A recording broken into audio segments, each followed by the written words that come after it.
Dichromate ion जो है उसका केमिकल फॉर्मूला होता है, डाइक्रोमेट आयन का केमिकल फॉर्मूला होता है, chemical formula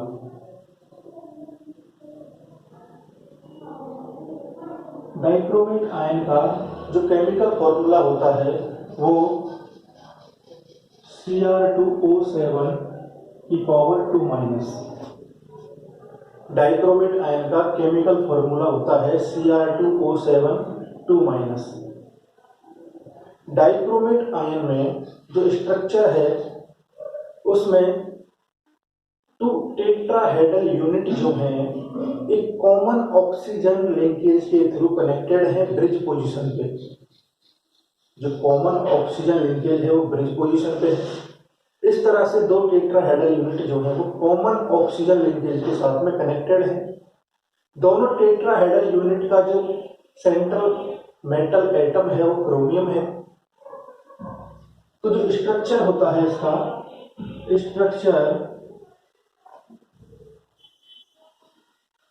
structure of Cr2O7 2-। तो इसका जो स्ट्रक्चर होता है 2 टेट्राहेड्रल यूनिट, और हम टेट्राहेड्रल किस तरह से बनाएंगे, जो है ये क्रोमियम एटम है सेंट्रल एटम, इससे इस तरह से बॉन्ड और इस तरह से यहाँ पे डबल बॉन्ड, ये यहाँ पे डबल बॉन्ड, इधर ये सिंगल बॉन्ड। तो हमने टेट्राहेड्रल जो है इस तरह से इस डायरेक्शन में देखना है, हमको टेट्राहेड्रल को इस डायरेक्शन में देखना है, तो इस तरह से टेट्राहेड्रल फॉर्म होता है। तो इसमें क्या है, जो टेट्राहेड्रल है उसमें सेंट्रल एटम क्रोमियम है जिसके साथ में 2 ऑक्सीजन एटम जो है डबल बॉन्ड से कनेक्टेड है। एक ऑक्सीजन एटम जो है सिंगल बॉन्ड से कनेक्टेड है और उस पर नेगेटिव चार्ज होता है। सेम ऐसे ही दूसरा टेट्राहेड्रल होगा,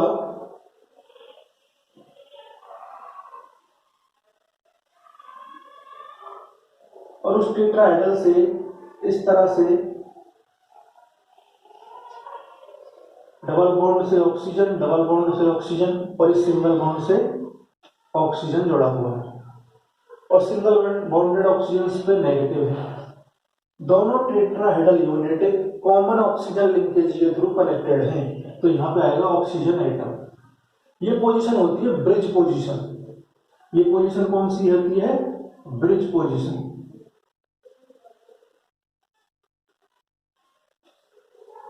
ये ब्रिज पोजीशन होती है, और ये जो है यहाँ पे 1 2 3 4 5 6, ये जो 6 CRO बॉन्ड है,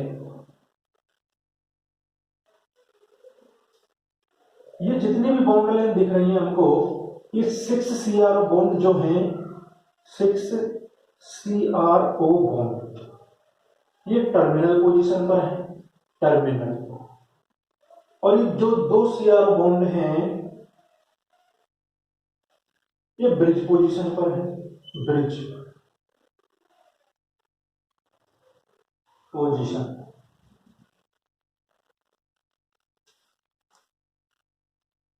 तो ये जो 6 टर्मिनल बॉन्ड है, 2 ब्रिज बॉन्ड है। जो 6 टर्मिनल बॉन्डेड है CRO, यहां पे रेजोनेट जो है वो डोमिनेट करता है, रेजोनेंस जो है वो यहाँ पे डोमिनेट होता है। तो रेजोनेंट, ये जो पार्ट है टर्मिनल वाले जो बॉन्ड है, यहाँ पे रेजोनेंट डोमिनेट करता है, और रिजल्टिंग रेजोनेटिंग स्ट्रक्चर जब आएगा तो सभी बॉन्ड लेंथ जो है वो इक्वल हो जाती है, जिस रीजन में रेजोनेंस डोमिनेट करता है। तो रेजोनेटिंग स्ट्रक्चर जब देखेंगे तो सभी बॉन्ड लेंथ इक्वल होंगी जहां पे रेजोनेंस डोमिनेट करता है। तो इसका रेजोनेटिंग स्ट्रक्चर देखें, ये तो इसका स्ट्रक्चर है, लेकिन रेजोनेटिंग स्ट्रक्चर क्या होगा, उसमें ऑल बॉन्ड लेंथ जो है वो इक्वल हो जाएंगे। ये केवल मैंने शो करने के लिए बनाया है कि ये पूरा पार्ट जो है, इस पार्ट में रेजोनेंट डोमिनेट करेगा, रेजोनेंस। इस एरिया में क्या रहेगा, रेजोनेंस। इस एरिया में रेजोनेंस डोमिनेट करेगा, इसलिए मैंने यहाँ पे शो किया है। ये जो पोजीशन है bridge position, common oxygen atom दो सेंट्रल एटम के साथ कनेक्टेड है, और ये जो है आउट ऑफ प्लेन होगा। रेजोनेंस जो है वो एक ही प्लेन में होता है, ये प्लेन से आउट होगा, तो इसमें रेजोनेंस डोमिनेट नहीं करेगा। तो देखते हैं रेजोनेटिंग स्ट्रक्चर इसका कैसा होता है।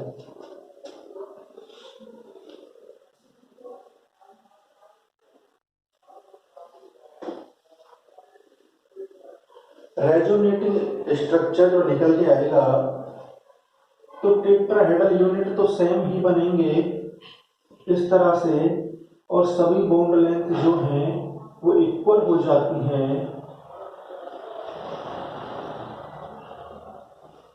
जहां पे रेजोनेंस डोमिनेट करता है। और ये सभी जो है 6 बॉन्ड जो है टर्मिनल, ये इक्वल लेंथ के होते हैं। इन सभी बॉन्ड की जहां रेजोनेंस डोमिनेट करता है, इक्वल बॉन्ड के इक्वल बॉन्ड लेंथ होगा इनका। और ये जो ब्रिज पोजीशन पे है, इनका बॉन्ड डिफरेंट होगा, तो यह रेजोनेंस डेकोरेट नहीं कर रहा है। और ये जो बॉन्ड एंगल है ये 126 डिग्री होता है। अब रेजोनेंस में क्या होता है, बॉन्ड जो है बॉन्ड स्ट्रेंथ उसका इक्वली डिस्ट्रीब्यूशन हो जाता है, चार्ज का डिस्ट्रीब्यूशन इक्वली हो जाता है। इसलिए अब जो चार्ज दो ऑक्सीजन एटम पे था वो पूरे जो है कंप्लीट रेजोनेटिंग स्ट्रक्चर में वो जो है डिस्ट्रीब्यूटेड हो जाएगा। और अब ये जो ब्रैकेट में हम इसको क्लोज कर देंगे, अब जो नेगेटिव चार्ज था उसको ब्रैकेट के बाहर रख देते हैं इस तरह से। और बॉन्ड लेंथ की अगर हम बात करें, तो ये जो बॉन्ड लेंथ है ये x आएगी और ये बॉन्ड लेंथ y आएगी। तो x is not is equal to y। जो ब्रिज CRO जो बॉन्ड है, इनकी बॉन्ड लेंथ डिफरेंट होती है टर्मिनल CRO बॉन्ड जो है उनसे। इस तरह से रेजोनेटिंग स्ट्रक्चर जिसमें सभी बॉन्ड लेंथ इक्वल होती है, ये हमारे एनसीईआरटी में दिया हुआ है। ये होता है रेजोनेटिंग स्ट्रक्चर। बॉन्ड फॉर्म होने के बाद में जो लोन पेयर बचते हैं उनको भी हम क्या कर देते हैं, शो कर देते हैं।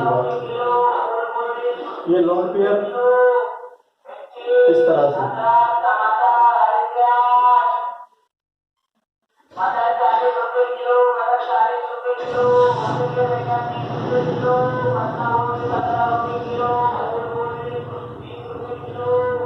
इस तरह से, ठीक है। इस तरह से ये रेजोनेटिंग स्ट्रक्चर यहाँ पे हमने ड्रॉ कर दिया है।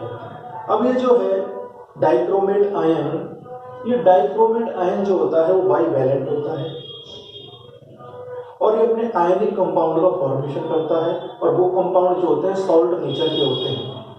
तो मोस्ट कॉमन जो सॉल्ट है इसका वो होता है K2Cr2O7, उसका हमें स्टडी करना है। तो स्टार्ट करते हैं हम इसका मोस्ट कॉमन सॉल्ट K2Cr2O7।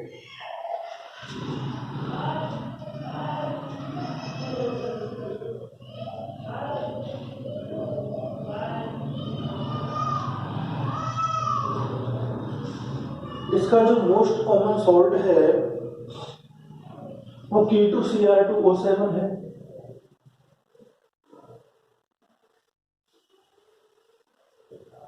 जिसमें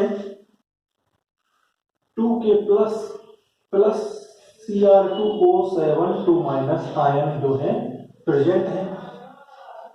ये जो है K2Cr2O7, इसका प्रिपरेशन का मेथड हमको स्टडी करना है। तो इसका जो प्रिपरेशन किया जाता है वो क्रोमाइट ओर से किया जाता है। क्रोमाइट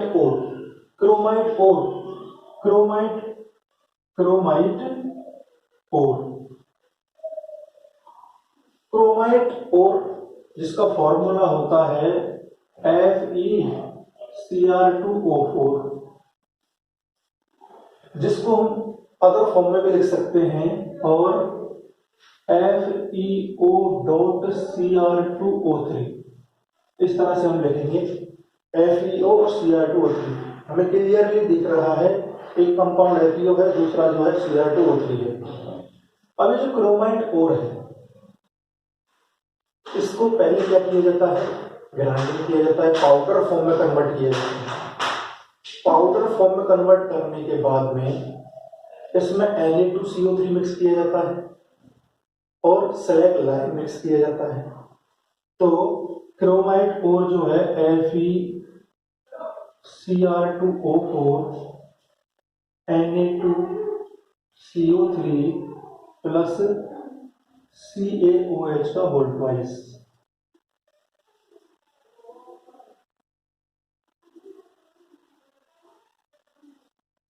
ये पाउडर ओर में मिक्स किए जाते हैं। CaOH का यहाँ पर रोल क्या है कि ये जो है पोरस मीडियम प्रोवाइड करता है, पोरस मीडियम। और ये जो मिक्सिंग करने के बाद हम जो है इसका क्या करवाते हैं, रोस्टिंग करवाते हैं, रोस्टिंग। और वो होता है प्रेजेंस ऑफ ऑक्सीजन। ऑक्सीजन के प्रेजेंस में रोस्टिंग होता है, एक्सेस में ऑक्सीजन प्रोवाइड किया जाता है रोस्टिंग प्रोसेस में, जिससे क्या होगा, इस ओर का हुआ ऑक्सीडेशन। ज्यादा से ज्यादा ऑक्सीजन कांटेक्ट में आए ओर के, उसके लिए इसमें स्लैग लाइम प्रोवाइड किया जाता है।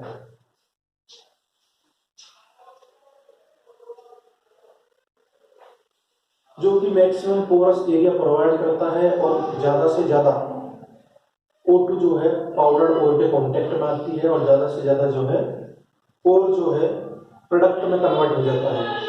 तो जो प्रोडक्ट में बन के आते हैं कंपाउंड, ये जो FeCr2O4 था, जिसको मैंने FeCr2O3 लिखा है,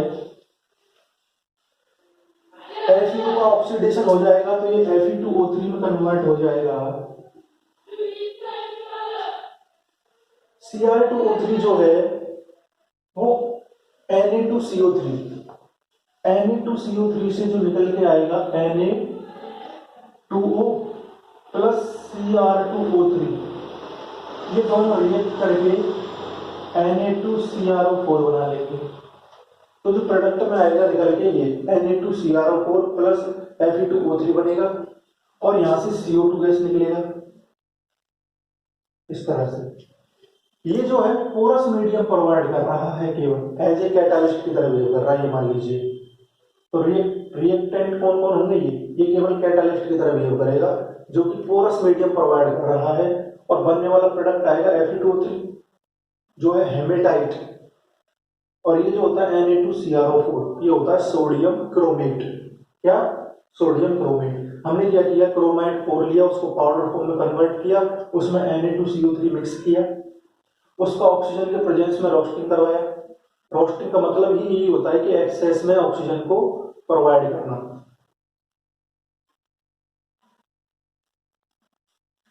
एक्सेस में हीट करवाते हैं ऑक्सीजन के प्रेजेंस में, तो जो ओर है वो Na2CO3 के साथ जब रिएक्ट करेगा तो Fe2O3 बनेगा और Na2CrO4 बनेगा।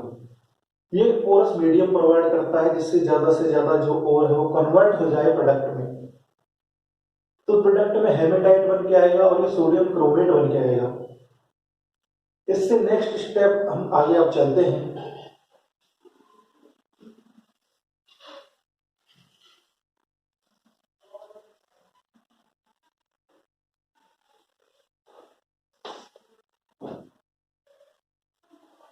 नेक्स्ट स्टेप में हमारा जो है Na2CrO4, इसका नेम होता है सोडियम क्रोमेट। इसी की हमें रिक्वायरमेंट है।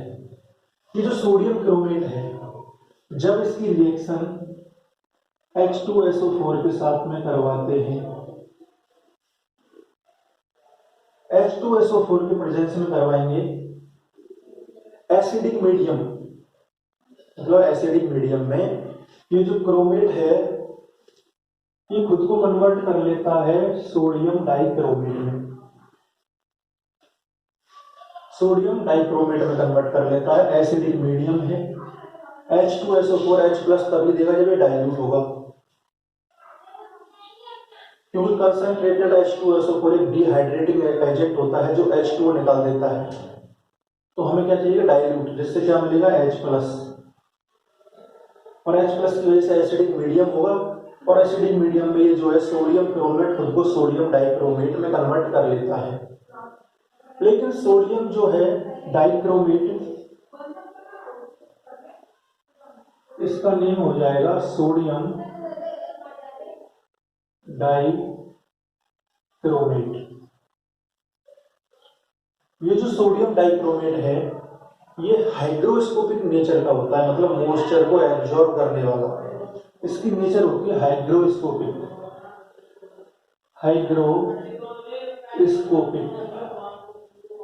ये हाइग्रोस्कोपिक नेचर का होता है जो मॉइस्चर को एब्जॉर्ब कर लेता है और खुद को क्रिस्टलाइन फॉर्म में कन्वर्ट कर लेगा।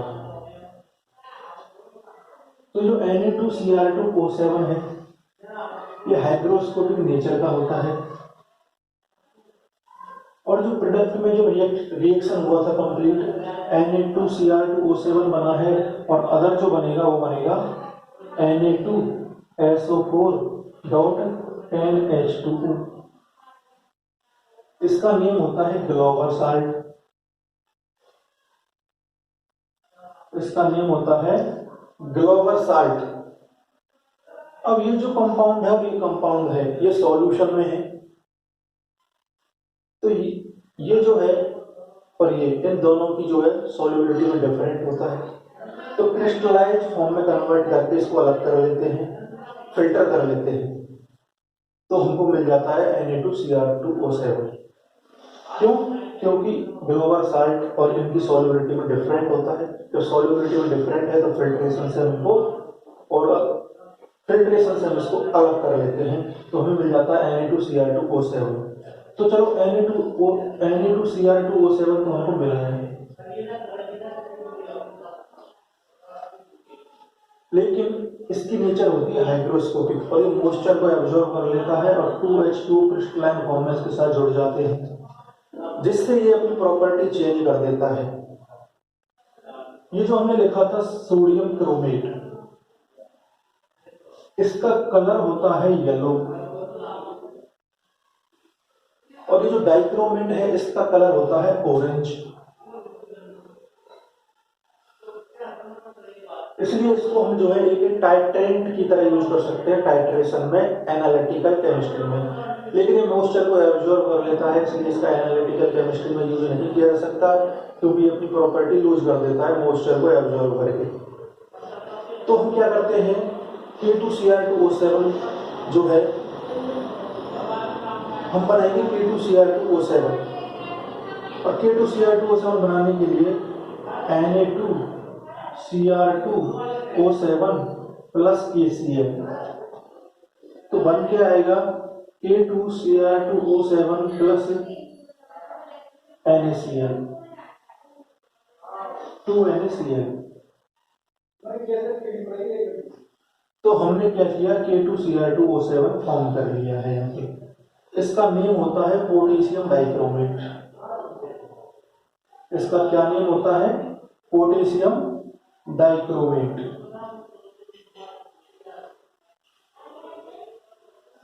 हमने इनडायरेक्टली K2Cr2O7 का फॉर्मेशन किया है। हमने पहले सोडियम डाइक्रोमेट फॉर्म किया है, और हमने बोला कि सोडियम डाइक्रोमेट की हाइड्रोस्कोपिक नेचर होती है, इसलिए हमने K2Cr2O7 फॉर्म किया है, नहीं तो हम Na2Cr2O7 यूज कर सकते हैं। लेकिन टाइट्रेशन में अपन इसका यूज नहीं कर सकते हैं, क्योंकि इसकी हाइड्रोस्कोपिक नेचर होती है, जिससे अपनी प्रॉपर्टी जो है एज ए इंडिकेटर जो है वो यूज कर देगा, शो नहीं करेगा। तो फिर हमने क्या किया, K2Cr2O7 बनाया, जिसका बहुत बड़ा यूज होता है एनालिटिकल केमिस्ट्री में।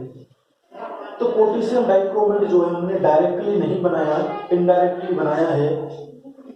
तो हमने क्या किया, जो स्टार्टिंग में Na2CO3 लिया था, हमने स्टार्टिंग में जो Na2CO3 बनाया, मिलाया था, मिक्स किया था, हमने जो Na2CO3 मिक्स किया था तब हमको मिला था ग्लोवर साल्ट और Na2CrO4, ये हमको मिले थे।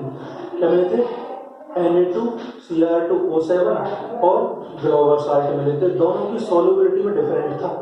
Na2CO3 की जगह अगर हम K2CO3 मिक्स कर देते तो क्या होता, Na2CO3 की जगह हम K2CO3 अगर मिक्स करते तो जो बन के आता K2SO4.10H2O और K2Cr2O7, दोनों की सॉल्युबिलिटी नियरली सेम होती है, इसलिए हम उसको फिल्ट्रेशन के थ्रू या कोई भी टेक्नोलॉजी के थ्रू हम उसको अलग नहीं कर सकते, उसकी सॉल्युबिलिटी ज़्यादा होती है। इसलिए हमने पहले क्या बनाया, Na2CO3 मिक्स किया और पहले बनाया सोडियम डाइक्रोमेट और सोडियम डाइक्रोमेट की KCl के साथ रिएक्शन करवा दिया तो K2Cl2O7 हमने जो है फॉर्म कर लिया, जिसका बहुत बड़ा यूज है इंडस्ट्री में, एनालिटिकल केमिस्ट्री में एज ए टाइट्रेंट, ये इंडिकेटर की तरह यूज करता है और अपना कलर ऑरेंज कलर रखता है। ये अपना कलर कौन सा कलर शो करता है, ऑरेंज कलर।